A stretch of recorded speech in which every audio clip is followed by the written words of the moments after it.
দাদা অম্মেলান অনেকদিন পর বিদেশের থেকে আইসে, তার সাথে আজকে একটা চরম মজা করবো। সবাই 10-15 জন ভাই বেড়াদার আইসি।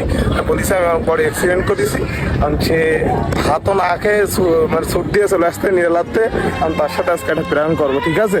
মূলত চাইছিলাম যে সে আসলে একটু কেউ সবাই একসাথে, কিন্তু এটার হবে আজকে বিকালে। কিন্তু তার ভিতরে একটা প্রাঙ্ক হয়ে যাক, এটা মাথা বাঁধবো বলেছি, করেছি অ্যাক্সিডেন্ট। এখন সে আসলে মাথার স্ক্যান করবো সেটা বলেছি, আমি সে আসতেছে, দেখা যাক শেষ পর্যন্ত কি হয়। এবার দাদু গুলো মনে জনে দূরে যত মনে বথে বনে জলাশনে পদুতে নেই দনি পড়ে যোগনে।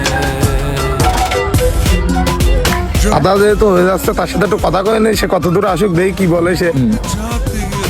দেখা যাক, এখন দাদার কাছে ফোন দিচ্ছি, সে কি রিয়াকশন করে। অবশ্য পথে চলে আসতেছি, এখন তার রিয়াকশনটা একটু শোনা যাচ্ছে। হ্যালো দাদা, কত দূরে আইছো?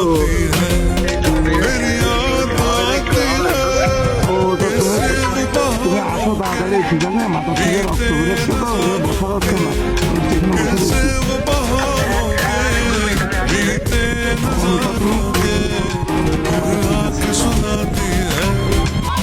গাইজ। দাদা চলে আইছে, এখন দেখা যাক কি বলে, তার রিয়াকশনটা কেমন হয়।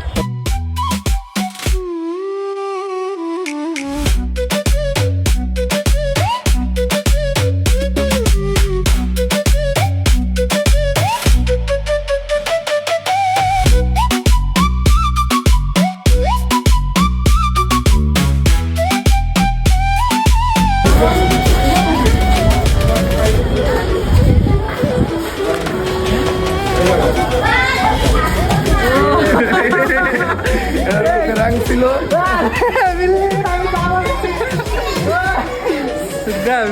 তার উত্তেজনাটা শোনাও ভাই।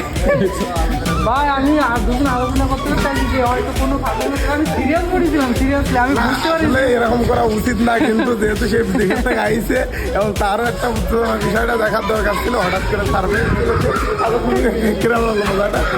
আমি এই পর্যন্ত যখন আসি তখন আমি মানে ধারণা হয়েছে যে তুমি হয়তো সত্যি অ্যাক্সিডেন্ট করছো, কিন্তু যখন আমি দেখি তুমি হাসতেছো উঠতেছো নর্মাল, এটা আমি সবাই বসে দেখছি তোমার জন্য। আচ্ছা অনেকটা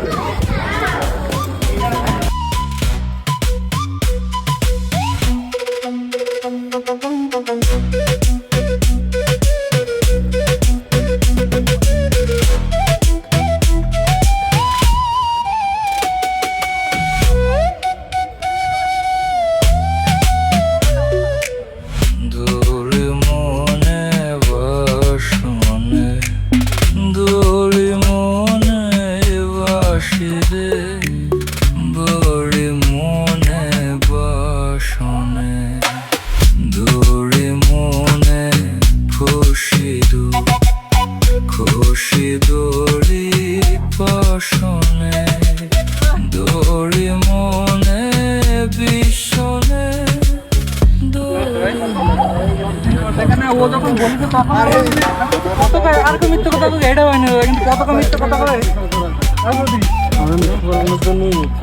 দেখি না রে ভাই। এই হচ্ছে আমার ফ্রেন্ড সরি, ভালো আছেন?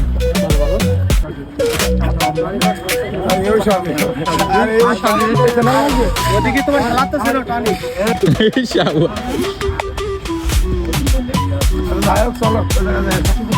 মানে সবার সাথে এভাবে দেখা হবে বুঝতে পারি। আমি বলেছি ও দেশে গেছে গ্রামের বিশ্বাস করো।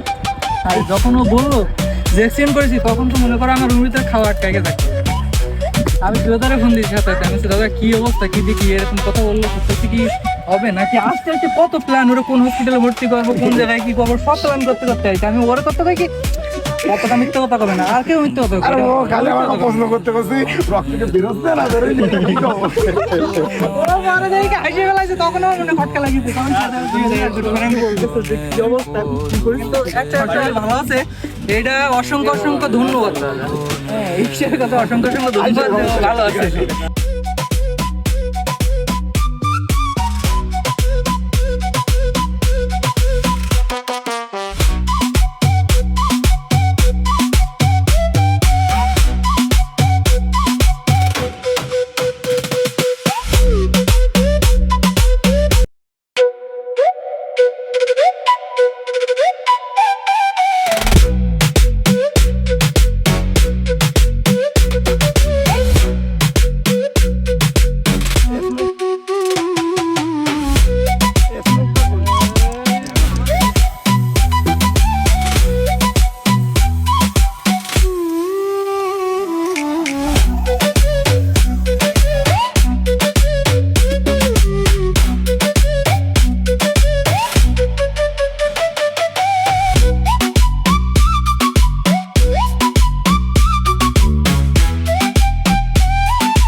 সুজয় দা আগে আগে গাইস গাইস আমার কাকা কিছু বলবে।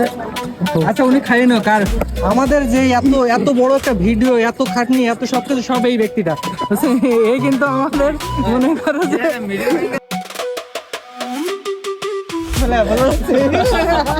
এটা আমার বড় ভাই, সে আগেও ছিল এখনো আছে, না জানি শেষ পর্যন্ত থাকবে। আমার শুভ ভাই, আমার নিয়ম এদিকে একটু ধরো ভাই, আমার খেলাধুলো ভালো করে, গোল বলের ফুটবল। এই যে আমার ভাই বোনদের সবাই সাথে ছিল, সবাই অসংখ্য অসংখ্য ধন্যবাদ দিলে আমি মনে করি অনেক কমে যাবে। এর পরে যদি অন্য কিছু থাকে মানে এর ঋণ শোধ করার না, এলো শালার যুধিষ্ঠির। শালা যুধিষ্ঠির ও যে কি পরিমাণে আজকে একটা নাটক করে দিল। তোমার কথা সারা জীবন আমার মনে থাকে, আমি যতদিন বাঁচতে বুঝছো। আমরা এখনো আছি গাইস, সমস্যা নেই, এখনো ঘেঁচাঘেঁচি করতেছে খুলনা শহরে, আর এখনো রাত্রে থাকবো। এই যে এত পরিশ্রম শুধুমাত্র এই ব্যক্তির জন্য, আর এই যে হচ্ছে সেই অ্যাক্সিডেন্ট বয়। না না না, এ কোনো অ্যাক্সিডেন্ট করি না, আর আশা করি যেন কোনোদিন না হয়। আর সবার জন্য একটা মাত্র সাজেস্ট, যে গাড়ি যে চালাবো পিক আপ যেন হাতের ভিতরে থাকে, কারণ হাত না ওটা জীবন। মানুষ সবকিছু আস্তে চালালে অনেক কিছু দেখা যাবে, আর যদি জোরে চালায় তো কোনো কিছু দেখা যাবে না।